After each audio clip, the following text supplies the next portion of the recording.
Hi, Ms. Sanchez. I'm Gary with SoCalGas. I understand you called because You're having trouble with your range? You would like to have your natural gas turned on. Your heater does not work. you're having trouble with your water heater.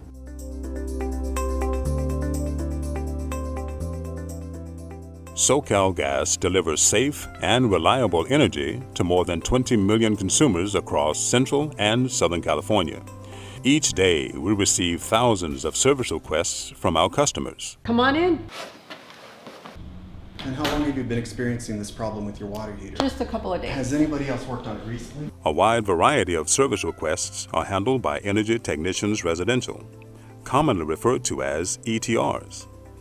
An ETR handles multiple orders per day, providing each customer with world-class service. An ETR is very focused on customer service. We want to make our customers feel at ease because we are strangers in their homes. The manner in which ETRs present themselves and communicate with customers is very important. I'm sorry, Ms. Sanchez. During my inspection, I found an issue of safety. I'm afraid I'm going to have to leave your water heater off. So that means I won't have any hot water? Well, let me explain. There seems to be a blockage in your vent. That burner down there produces what we call products of combustion. Those could be dangerous if not safely vented to the outside of the house. So that vent needs to be repaired before you can safely use the water heater. Okay. Now, I understand the inconvenience, Ms. Sanchez, I do. But remember, your water heater, it's working perfectly. It's just the vent that needs to be cleared. Well, can you fix it? Unfortunately, we're not authorized to make any adjustments to venting systems. You're going to have to call a licensed qualified professional in order to make the repair. When an ETR has to turn off an appliance for a safety issue, they leave the customer with a referral form that explains the issue and how it can be resolved. And while you're here, can you also check the range? Oh, absolutely. Is it giving you any trouble? Yeah, the burner is too low even when I set it on high. I'll be happy to check that for you. ETRs are always inspecting for safety issues. Mrs. Sanchez, I noticed that you have an older connector installed down here. These have been deemed unsafe because they can malfunction and start leaking. You're going to want to get that changed out as soon as possible. They also sell and replace a variety of parts. We do carry this type of connector, and I can replace it for you for a reasonable price. Remember, there's a 90-day warranty on all parts and labor. Great. How soon can you fix it? I have one in my truck. I can replace it for you right now. You're certainly good at what you do. How did you learn about all these things? To become an ETR, one has to pass a preliminary mechanical test prior to going through an extensive technical training program that includes learning company policies and procedures and learning how to perform the operations needed to complete many types of work orders. My expectations for this training are to leave here certified, to get a lot of information about dealing with the customers, and to troubleshoot problems. I think an ETR does a lot of repairs on problem appliances. high bill leaks or meter change, make sure that the customer is safe. I want to be an ETR because I like the idea of leaving a customer happy. I'd like to see myself grow. The experience I have in this work is wrenching on the meters on the MSA. Instructors have been very informative. How much the company values customer satisfaction, how detailed the policies are. The trainers really have our interest. They really want to see us succeed.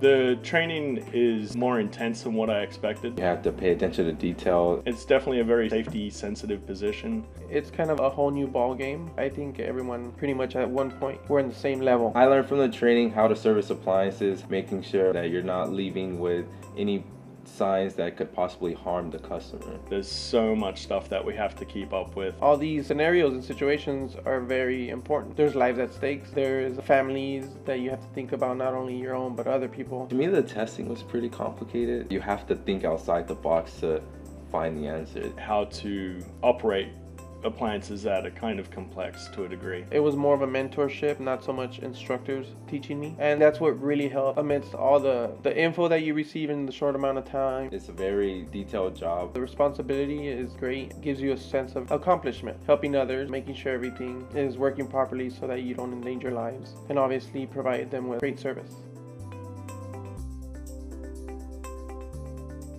Typical day, my job as an energy technician, I respond to various calls. I go to anything from turning on somebody's gas. Respond to gas leaks. I might be responding to orders of customers who are concerned about their bill. Carbon monoxide orders, fumigation orders. Great customer service starts with listening and finishes with good communication. From the start of me knocking on their door, With a smile, I make sure the customer knows exactly what job was performed at their house. What it takes is to have confidence in using tools. Not looking at this like just a job, it's a career that you've chosen. To be challenged because this job is extremely difficult. you have to be a problem solver. Sometimes customers open the door and they see that you're a female and they're expecting, a typical male technician. What I love about the job is dealing with the customers. Working outdoors. When customers appreciate that you found their issue, I might have a hard job at their house where I have to crawl to a floor furnace or, I have to build an MSA for them, and at the end of the job,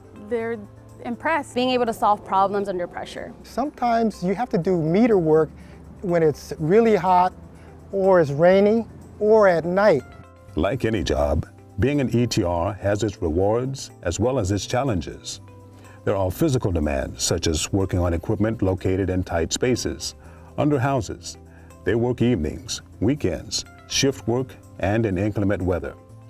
During the fall and winter seasons, the demand for service increases, requiring ETRs to work longer hours. If you enjoy working outdoors, if you like a challenge, if you are ready to take this big responsibility, not only just your life itself, but a customer's life, because when you leave that home, you are the last person there. Are you gonna have that peace of mind that everything that you did was, policy and you follow procedure to the T? That's what it's going to take. You have to be comfortable using tools. You have to be comfortable talking to people. In the end, this job is extremely rewarding. You have excellent benefits, excellent pay. You get to work with awesome people, and I think it'll all be worth it. You just have to put in hard work, and hard work pays off. Hey, thank you for fixing my range. Glad to be of service. That's the job of an energy technician residential for SoCalGas. Is it the job for you?